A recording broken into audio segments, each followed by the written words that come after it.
नमस्कार प्रिय मित्रांनो, अनिल बाबूराव शिंदे यूट्यूब चॅनल मध्ये आपलं स्वागत आहे. प्रिय मित्रांनो, तुमच्यात कुणीतरी दडलंय.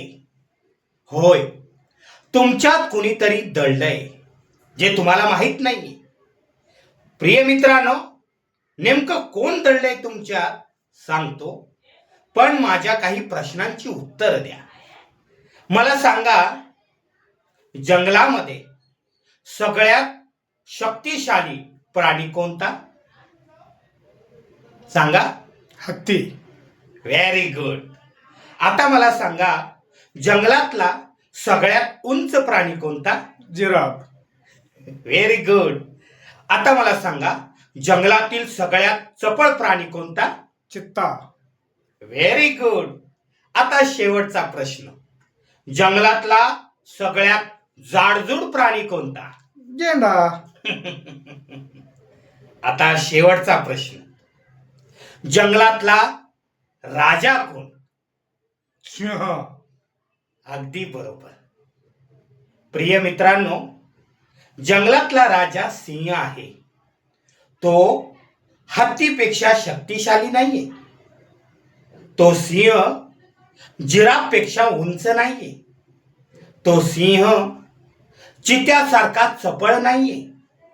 आणि तो सिंह गेंड्यासारखा जाडजूड सुद्धा नाहीये. मग तरी सुद्धा जंगलाचा राजा कोण? तर उत्तर आलं सिंह. कारण त्या सिंहाला माहित आहे तो जंगलाचा राजा का झाला. सांगतो, तुम्हालाही सांगतो. कारण त्या सिंहाला माहित आहे त्याच्या आतमध्ये सुद्धा राजा दडलाय.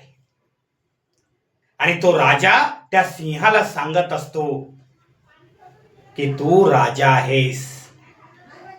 आणि तो राजा त्याला सांगत असतो, तू हरू शकत नाहीस, तू निराश होऊ शकत नाहीस, तू थकू शकत नाही. प्रिय मित्रांनो, सिंहाच्या आत जसा राजा दडलेला असतो ना, तसंच तुमच्या माझ्यात एक सिंह दडलेला असतो. आणि तो सिंह आपल्याला उत्साहित करत असतो. पण तो उत्साहित कधी करेल? जेव्हा आपण त्याला प्रेरणादायी वाक्य त्याच्या अंतरंगात पोहोचू तेव्हा. पण आपण नेहमी बोलतो काय? मी गरीब आहे, मला हे नाही जमणार, नाही मी नाही करू शकत, नाही ती लोक श्रीमंत आहेत. एखादी गोष्ट शिकायच्या आधी किंवा एखादी गोष्ट करायच्या आधीच आपण हार मानून बसतो.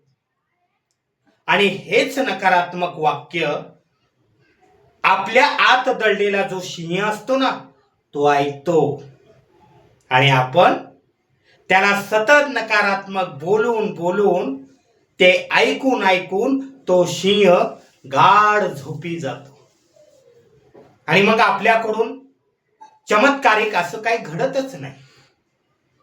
प्रिय मित्रांनो, तुमच्या आत जो दडलेला सिंह आहे ना, तो भुकेने व्याकुळ आहे.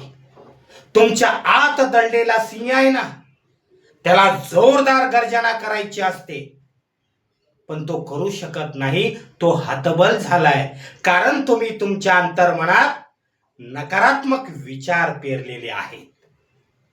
प्रिय मित्रांनो, तुम्ही जर तुमच्या आतल्या सिंहाला जागृत केलं, सकारात्मक वाक्य त्याच्या मनात पेरली, म्हणजे स्वतःच्या मनात पेरली, तर प्रिय मित्रांनो, तुम्ही सुद्धा राजे होऊ शकता.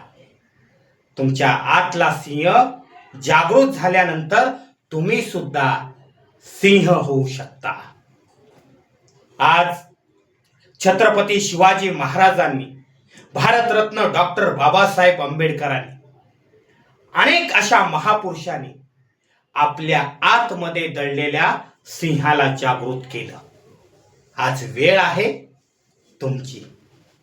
आणि एकदा का तुम्ही तुमच्यातला सिंह जागृत केला की मग जंगलातला कितीही मोठा शक्तिशाली हत्ती आला तर तो तुमच्या समोर उभा राहू शकत नाही. तुम्ही तुमच्या आतल्या सिंहाला जर जागृत केलं तर तुमच्या समोर जंगलातील कितीही चपळ चिता आला तरी तो तुमच्या समोर टिकू शकत नाही. जंगलातला किती मोठा जिराफ आला तरी तो तुमच्या समोर थांबू शकत नाही.